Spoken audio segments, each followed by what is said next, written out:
We'll guide you through how to fix a common Dropbox problem. If you find this helpful, consider subscribing and liking the video.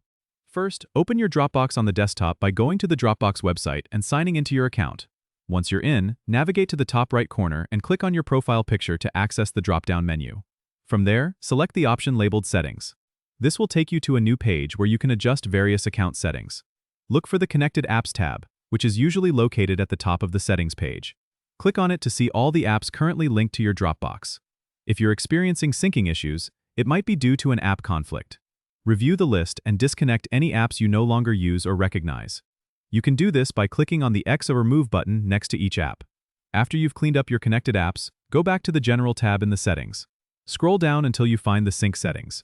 Here, ensure that the Select Folders to Sync option is set up correctly. Sometimes, only partial folders are selected, causing syncing issues. Click on Select Folders and make sure the folders you want synced are checked. If everything looks good, but you're still having problems, try clearing the cache. Go to your computer's File Explorer, find the Dropbox folder, and look for the hidden Dropbox.cache folder. Delete its contents to force Dropbox to refresh its sync cache. This won't affect your files but can resolve many syncing issues. Lastly, restart both your computer and the Dropbox application to ensure all changes take effect.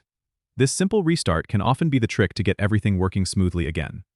Don't forget to subscribe and comment if this helped you out.